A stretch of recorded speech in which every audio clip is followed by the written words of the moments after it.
வணக்கம் நண்பர்களே. Karthi Soundar novels YouTube சேனலுக்கு உங்களை அன்போடு வரவேற்கிறோம்.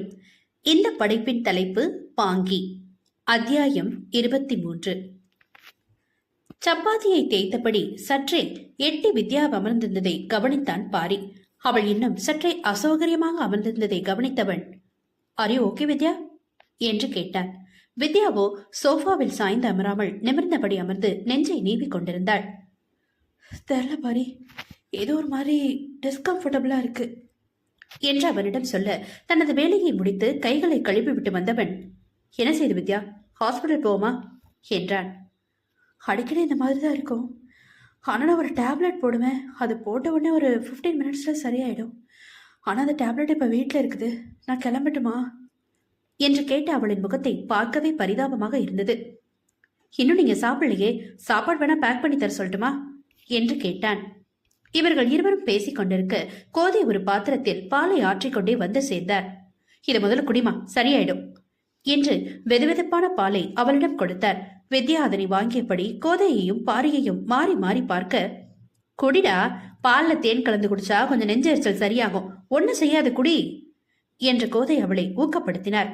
வித்யா மெதுமெதுவாக அந்த பாலை குடிக்க பாரி 2 கைகளையும் நெஞ்சின் குறுக்கே கட்டிக்கொண்டு அவளையே பார்த்து கொண்டிருந்தாள். ஒரு வழியாக இருந்த ஒரு கிளாஸ் பாலையும் குடித்து முடித்தவள் குவளையை மேஜையின் மேல் வைத்துவிட்டு நிமிர பாரி அவளைத்தான் இன்னும் பார்த்து கொண்டிருந்தான். "ஹாஸ்பிட்டல் போமா வித்யா?" என்று மறுபடியும் அவளது கண்களை பார்த்து கேட்க, "ஆன்டி தான் சொல்றாங்களே பாரி, ஒரு 10 மினிட்ஸ் வெயிட் பண்ணி பார்க்கலாம்" என்றாள். 10 நிமிடங்கள் கழித்து கோதை சொன்னது போலவே அவளுக்கு சரியானது போல தோன்ற, "இப்ப கொஞ்சம் பரவாயில்ல பாரி" என்று சோஃபாவில் சற்றே சாய்வாக அமர்ந்தாள். இரவு உணவை முடித்த பின் பாரி அவளை வீட்டில் கொண்டு வந்துவிட அவளுடன் நடந்து வந்தான். "இப்ப ஓகே தானே வித்யா? நீங்க சரியா சாப்பிட்ட மாதிரியே தெரியலையே" என்று யோசனையுடைய இருக்க, "ஒன்னும் பயப்படாதீங்க பாரி, அப்பப்போ கொஞ்சம் இப்படிதான் இருக்கும், அப்புறம் சரியாயிடும். எப்பவுமே டேப்லெட் போடுவேன், இன்னைக்கு பரவாயில்ல, ஆன்டியோட கைவைத்தியம் ஹெல்ப் பண்ணிடுச்சு" என்று புன்னகைத்தாள். பாரியும் பதிலுக்கு புன்னகைக்க வித்யாவின் வீட்டினை நெருங்கிய போது, "இப்போ நீங்க ஓகேவா பாரி?" என்று கேட்டிருந்தாள் வித்யா. வீதியை பார்த்தபடி நடந்து கொண்டிருந்தவன் நின்று அவளை ஒருமுறை திரும்பி பார்த்து தோளை குலுக்கினான். "தூங்கி எந்திரிச்சா சரியாயிடுவேன்" என்றான் இயல்பாக. அவனை ஆழமாக பார்த்தவள், "நம்ம 2 பேரும் நம்மளோட பாஸ்ட ஷேர் பண்ணிருக்க கூடாதோ" என்று அவனிடம் கேட்க, "சச்ச, அப்படிலாம் இல்ல, இன்னைக்கு மறுபடியும் அதே குற்ற உணர்வு கொஞ்சம் மேல வந்துடுச்சு" என்றான். "நான் உங்களை தப்பாவே நினைக்கல பாரி" என்று மெலிதாக புன்னகைத்தாள். "என் மனசாட்சிக்கு மட்டும்தான் நான் பயப்படுறேன். அதுக்கு தெரியும் நான் செஞ்சது தப்புன்னு. ஒருவேளை லக்ஷ்மிக்கு இந்த பழக்கத்தை எல்லாம் பழக்காம இருந்திருந்தா நாங்க நல்லா இருந்திருப்போம், பிரிஞ்சிருக்க மாட்டோம்னு ஒரு எண்ணம் இருந்துட்டே தான் இருக்கு" என்றான். "ஆரம்ப புள்ளி நீங்க தான் பாரி, இல்லைன்னு சொல்லல. ஆனா உங்க கூட இருக்கும்போதே அவங்க ஃபேண்டசைஸ் பண்ண ஆரம்பிச்சிட்டாங்கன்னு சொன்னீங்களே, அவங்களுக்கு அந்த தேடல் இருந்துட்டே தான் இருந்திருக்கும். இந்த பழக்கம் இல்லைனாலும் வேற மாதிரி ஏதாச்சும் நடந்திருக்கும் பாரி. எனக்கு என்னமோ உங்க மைண்ட் செட்டும் அவங்க மைண்ட் செட்டும் வேற வேறன்னு தோணுது" என்றாள். "அது என்னமோ உண்மைதான். எனக்கும் அவளுக்கும் எதுவுமே ஒத்து வராது. ஆப்போசிட் போல்ஸ் அட்ராக்ட் ஈச் அதர்னு சொல்லுவாங்கல்ல, எதிர் எதிர் துருவங்கள் ஒன்றை ஒன்று ஈர்க்கும்னு" என்று பாரி சொல்ல, "அதனாலதான் நான் இவ்வளோ ஸ்ட்ராங்கா சொல்றேன் பாரி. மனுஷனுக்கு இயல்பாவே தன்னை மாதிரி இல்லாத ஒரு எதிர்பாலனத்தை பிடிக்கும், அதனால ஈர்க்கவும் படுவான். இதை நான் அஸ்வத் விஷயத்துல புரிஞ்சுக்கிட்டேன். எனக்கும் அவனுக்கும் எல்லாமே ஆப்போசிட் தான். எனக்கு சிக்கன் பிடிக்கும், அவனுக்கு மட்டன் தான் பிடிக்கும். எனக்கு காஃபி, அவனுக்கு டீ. எனக்கு இந்தியன், அவனுக்கு வெஸ்டர்ன். நான் அதிகமா பேச மாட்டேன், அவன் வாயை திறந்தா மூடவே மாட்டான். இப்படி சொல்லிட்டே போகலாம். ஆனா இதெல்லாம் ஆரம்ப காலத்துல நல்லா இருக்கும். அதுக்கப்புறம் நமக்கு எரிச்சல், கோபம்னு எல்லாம் வரும். இல்ல யாராவது ஒருத்தர் இன்னொருத்தருக்காக மாறி இருப்பாங்க, இல்லனா பிரிஞ்சிருப்பாங்க" என்றாள். "இருக்கலாம்" என்றான் பாரி. "இருக்கலாம் இல்ல, அதுதான் நிஜம் பாரி. ஆரம்பத்துல பிடிக்கும், அப்படி யாராவது ஒருத்தர் தங்களோட இயல்புல இருந்து மாறிடுவாங்க. காலப்போக்கில் என் வாழ்க்கையில அதான் நடந்துச்சு. அவனை பைத்தியமா காதலிச்சேன், அவனுக்காக எல்லாமே பண்ணேன். அப்புறம் தான் புரிஞ்சுது, அவனுக்கு எதிர்மறையா இருக்கிற என்னை விட அவனை மாதிரியே மைண்ட் செட் இருக்கிற என் ஃப்ரெண்டை தான் அவனுக்கு பிடிச்சது. இப்பவும் அவனுக்கு ஏத்த மாதிரி தான் அவன் இருக்கிறான். நான் தான் ஏதோ ஈர்ப்பில் அவன்கிட்ட விழுந்துட்டேன். அப்புறம் அந்த உறவே அர்த்தமில்லாத உறவா மாறி போயிடுச்சு" என்று வித்யா சொல்ல, "என்ன சமாதானப்படுத்துறதா நினைச்சு நீங்க உங்க கடந்த காலத்தை கிளறாதீங்க. மறந்துட்டு கடந்து போய்கிட்டே இருக்கணும். பேச பேச இன்னும் அதிகமா தான் இந்த எண்ணங்கள் எல்லாம் வளரும்" என்றான் பாரி. "நீங்க ரொம்ப அப்செட் ஆன மாதிரி எனக்கு தோணுச்சு" என்று அவனையே பார்க்க, "சரியாகிடும்" என்றான் புன்னகையோடு. "என்னவோ கொஞ்சம் கஷ்டமா இருந்துச்சு பாரி. மனசு பாரமா ஒரு மாதிரி என்று அவள் பேச்சை கத்தரித்து, அதனாலதான் உங்களுக்கு நெஞ்சரிச்சல் வந்திருக்கும் போல என்றான். சீக்கிரமே எல்லாம் மாறிடு பாரு என்று ஒரு பெருமூச்சை விட்டபடி வீட்டு கேட்டை திறக்க, மாறிக்கிட்டே இருக்கு வித்யா என்று மெலிதாக சிரித்தான். பேசிக்கொண்டே பின்னே வந்தவனின் இந்த வார்த்தையை கேட்டவள் நின்று அவனை திரும்பி பார்த்து, இப்ப என்ன சொன்னீங்க என்று கேட்டாள். மாறிக்கிட்டே இருக்குன்னு சொன்னேன் என்று இன்னும் அழுத்தமாக அதே வார்த்தைகளை சொன்னான். புரியல, நீங்க என்ன மீன் பண்றீங்க என்று கேட்க, நம்ம கல்யாணம் பண்ணிக்கலான்னு தோணுது. சரியா தப்பா தெரியல, ஆனா தோணுது என்று இரும்பு கேட்டின் கதவை பிடித்தபடி அவளிடம் சொல்ல, வித்யா அவனை பார்த்தபடி அப்படியே நின்று விட்டாள். என்னாச்சு பாரி என்று புருவங்களை சுருக்கி அவள் கேட்க, அதான் சொன்னேனே வித்யா, தோணுதுன்னு என்றான். தோணுதுனா என்றவள் மறுபடியும் கேட்க, தோணுதுன்னா தோணுது, அவ்வளவுதான். அதுக்கு மேல அதுக்கு கண்ணு காது மூக்கெல்லாம் இப்போதைக்கு இல்லை என்றான். கஷ்டம் பாரி என்றாள் பதிலுக்கு. நான் சுலபம்னு சொல்லவே இல்லையே, இப்போதைக்கு தோண மட்டும்தான் செய்யுது. இனிமேதான் எல்லாத்தையும் யோசிக்கணும். யோசிக்கும் போது கஷ்டமா சுலபமா நடக்குமா நடக்காதான்னு தெரியும் என்றான் பாரி. வேண்டாம் பாரி, யோசிக்காதீங்க, நம்மள நாமே குழப்பிக்க வேண்டாம் என்று வித்யா முன்னேறி வீட்டு வாசலுக்கு செல்ல, குழப்பிக்கிறதா ஏமாத்திக்கிறதா வித்யா என்று அவள் பின்னே நடந்து வந்தான். பாரியின் இந்த பேச்சில் கதவை திறப்பதை நிறுத்திவிட்டு அப்படியே வாசல் படியில் தலையில் கை வைத்தபடி அமர்ந்து விட்டாள். சற்றே இடைவெளி விட்டு அடுத்த படியில் அவள் அருகே பாரியும் அமர்ந்து விட்டான்.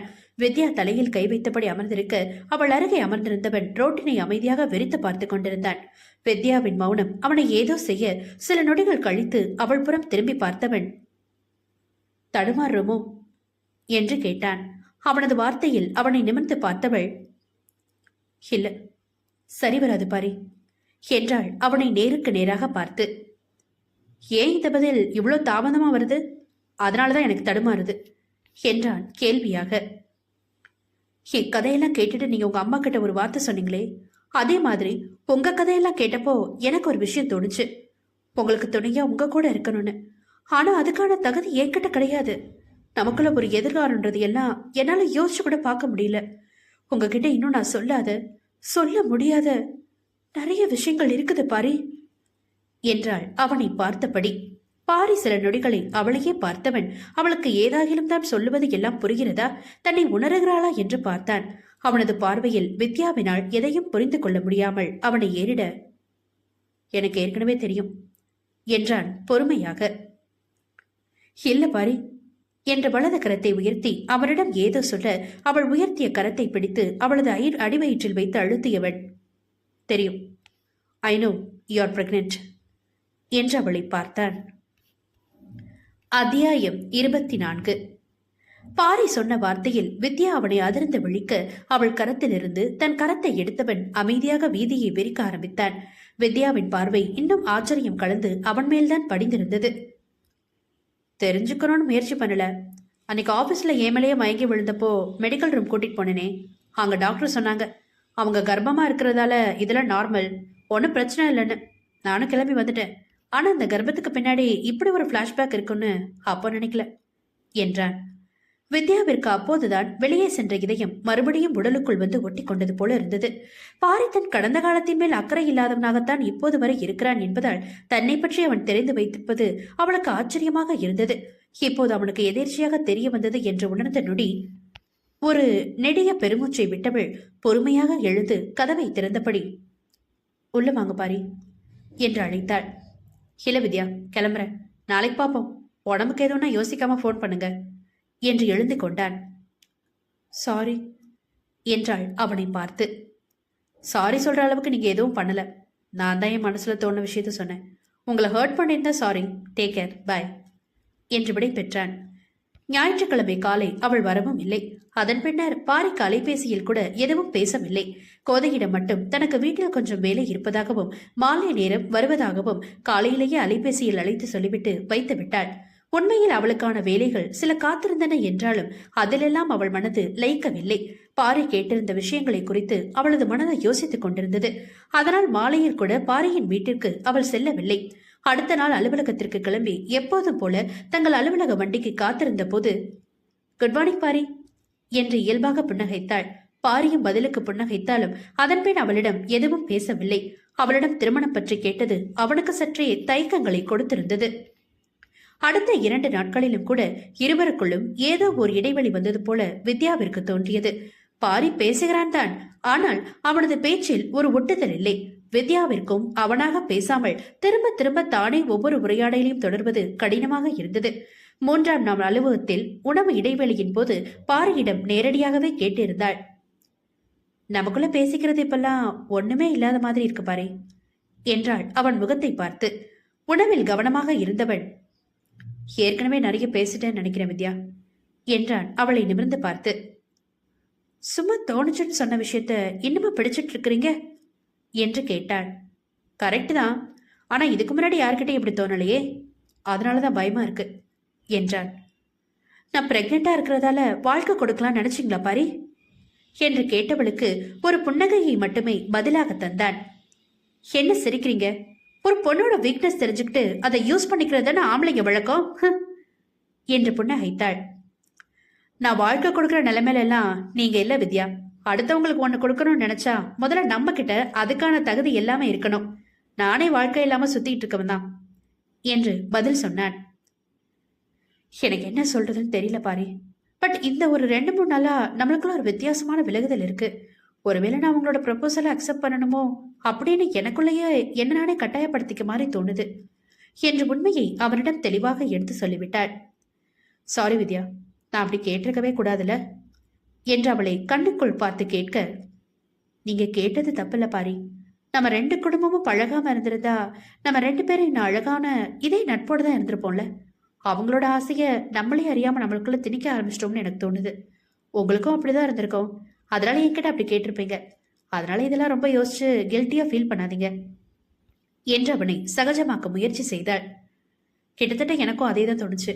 கேட்டுக்கிட்டே இருக்காங்களேன்னு யோசிச்சதுனால வந்த வார்த்தை அது என்று தன் நிலையை விளக்கினான். புரியுது பாரி, பட் எனக்கு இப்போதைக்கு என்று அவள் தன்னை விளக்குவதற்கு முயற்சி செய்ய, இட்ஸ் ஓகே வித்யா, நீங்க உங்களை எக்ஸ்பிளைன் பண்ண வேண்டாம்.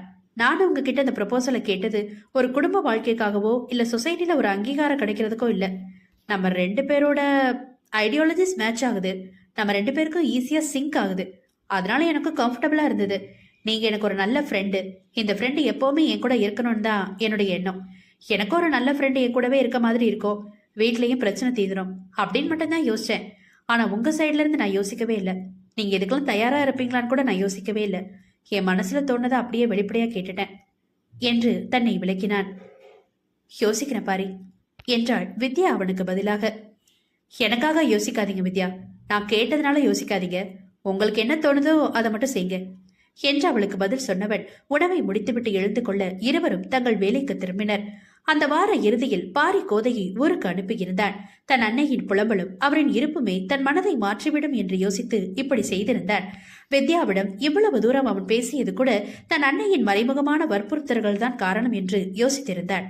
வித்யாவிடம் பேசி விலக்கிய பின்பு தன் அன்னை இதற்கு மேலும் இங்கே இருந்தால் இன்னும் கூட ஏதாவது தன் மனதில் தோன்றிக்கொண்டே இருக்கும் என்று உணர்ந்தவன் அவரை அப்போதே ஊருக்கு கிளம்ப சொல்லியிருந்தான். அடுத்த திங்கட்கிழமை மாலையில் பாரியும் வித்யாவும் அலுவலக வண்டியில் இருந்து இறங்கி தங்களது ஆஸ்தான தேநீர் கடையில் நிற்க, வித்யா எப்போது போல தனக்கு பாலை வாங்கி கொண்டவள், வீட்டுக்கு பால் பாக்கெட் வாங்கலையா பாரி என்று கேட்டிருந்தாள். இல்ல வித்யா, அம்மா ஊருக்கு போயிட்டாங்க நேத்து என்று தனது தேநீரை அருந்தியபடி அவன் சொல்ல, என்ன ஆண்டி ஊருக்கு போயிட்டாங்களா? என்கிட்ட நீங்க சொல்லவே இல்லையே என்று ஆச்சரியமாக கேட்டாள். எவ்வளவு நாள் இங்கே இருப்பாங்க, அவங்க வீட்டுக்காரரை போய் பார்க்க வேண்டாமா என்று சிரித்தான். எனக்கு என்னவோ அப்படி தெரியலையே, நீங்க தான் தடுத்து விட்டிருப்பீங்க இல்ல என்றாள் விளையாட்டாக. அப்படியும் சொல்லிக்கலாம் என்று சிரித்தவன் தான் அருந்தி முடித்த தேநீர் கோப்பையை மேஜையில் வைத்துவிட்டு, போலாமா என்று கேட்க, ஓகே போலாம் என்று அவனுடன் கிளம்பினாள். அன்று அலுவலகத்தில் பேசிய பின்பு அவர்கள் இருவரின் உரையாடலும் பழைய நிலைமைக்கு திரும்பி இருந்தது. சற்றே ஆசுவாசமாக இருந்தது போலவே உணர்ந்திருந்தான் பாரி. வித்யாவிற்கும் கூட தங்களுடைய உறவு சரியாக விட்டதில் நிம்மதியே. அதற்கு காரணம் வெகு நாட்களுக்கு பின்பு தங்களது இயல்பில் இருந்து மாறாமல் உண்மையாகவும் வெளிப்படையாகவும் பேசிக் கொள்ளக்கூடிய ஒரு நபரை அவர்கள் இருவரும் சம்பாதித்திருந்தார்கள். அந்த நபரை இழப்பதற்கு அவர்கள் இருவருக்குமே விருப்பமில்லை. இதற்கு முன்பு எப்படியோ இன்றைய தேதிக்கு வித்யாவிற்கு பாரியும், பாரிக்கு வித்யாவும் மிக மிக முக்கியமான நபர்தான். பாரியும் வித்யாவும் மறுபடியும் தங்கள் இயல்பு வாழ்க்கைக்கு திரும்பி இருக்க அங்கே கோதை அலைபேசியில் பரிமளாவிடம் புலம்பிக் கொண்டிருந்தார். குட்டைய கொஞ்சம் குழப்புனா மீன் பிடிக்கலாம்னு நினைச்சேன், ஆனா இவன் இப்படி பண்ணுவான்னு நான் நினைக்கல பரிமளா என்று அவர் புலம்ப, பரிமளாவோ சிரித்தபடி, அவங்க 2 பேரும் கொஞ்ச நாள் தனியா இருக்கட்டும், ஏதாச்சும் நடக்கும் பாப்போம் என்று நம்பிக்கையாக சொன்னார். பெற்றவர்கள் நம்பிக்கையில் காத்திருக்க இங்கே குழப்பிய குட்டை ஏற்கனவே தெளிந்து தன் பழைய நிலைக்கு திரும்பிவிட்டது என்று அவர்களுக்கு தெரியாது.